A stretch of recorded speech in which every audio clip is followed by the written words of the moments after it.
ഇതിന്റെ ഒരു നല്ലൊരു നമ്മള് ഇത് ചിലപ്പോൾ 1/2 കിലോ ഒക്കെ വരും. പക്ഷെ അത് ഡിമാൻഡില്ല. ഇതിനകത്ത് ഒരു അരി, വെള്ളരിയുടെ അരി പോലൊരു അരിയുണ്ട്.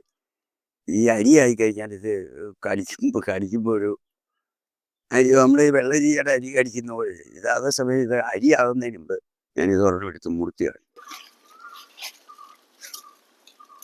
വേണ്ട, ഇതിപ്പം വേണ്ട, ഇതിനകത്തെ അരി കണ്ട, ഇത് അരി ആയില്ല. വേണ്ട, ഇത് ഒടിച്ചപ്പോൾ തന്നെ നല്ല ഇതായിട്ട് ഒടിഞ്ഞില്ല. വെള്ളം കണ്ട്. ഏറ്റവും കൂടുതൽ ജലാംശം ഈ ഉണക്ക സമയത്ത് ഇത് ആൾക്കാർ കൂടുതൽ കഴിക്കുന്നത് തന്നെ, ജലാംശം ശരീരത്തെ നഷ്ടപ്പെടാതെ.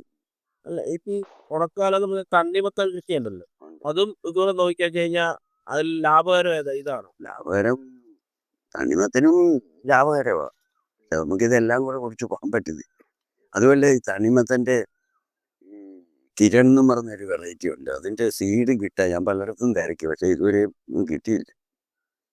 ഇത് ലാർജ് സ്കെയിലോട്ട് വരുമ്പോൾ ഇതായിരിക്കും ഒന്നുകൂടെ